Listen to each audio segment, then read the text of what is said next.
Boris Johnson kicks off summit with plea to tackle inequality. The G7 summit has started in Cornwall, with Boris Johnson urging fellow leaders to build back better as the world recovers from the COVID pandemic.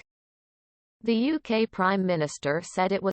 Boris Johnson kicks off summit with plea to tackle inequality. The G7 summit has started in Cornwall, with Boris Johnson urging fellow leaders to build back better as the world recovers from the COVID pandemic. The UK Prime Minister said it was vital to learn from the mistakes of the 2008 financial crisis and tackle the scar of inequality. The leaders posed for the traditional family photograph as they gathered in the seaside resort of Carbis Bay. The distribution of COVID vaccines is also high on the summit agenda. U.S. President Joe Biden is among those being hosted by Mr. Johnson for the three-day meeting, as well the leaders of France, Germany, Italy, Japan and Canada.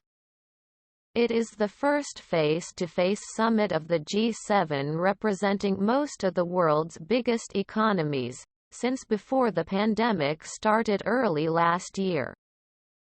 European Commission President Ursula von der Leyen and European Council President Charles Michel are also attending. In his opening remarks at the main round-table discussions, Mr. Johnson said that, as the world recovered from the pandemic, it was important to level up across our societies and build back better.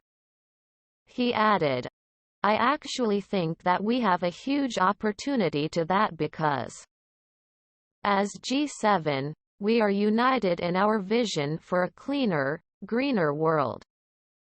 A solution to the problems of climate change. The Prime Minister also said it was vital that we don't repeat the mistakes of the last great crisis, the last great economic recession of 2008 when the recovery was not uniform across all parts of society.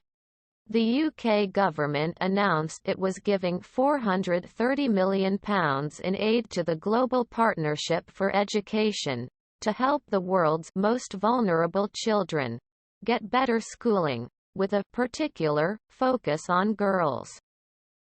It was important for the world economy to rebuild in a more equal and in a more gender-neutral and perhaps a more feminine way, after the huge damage caused by coronavirus.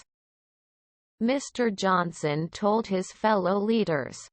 As camera crews and photographers left the meeting room at the Carbis Bay Hotel, he joked that what had been intended as a fireside chat had turned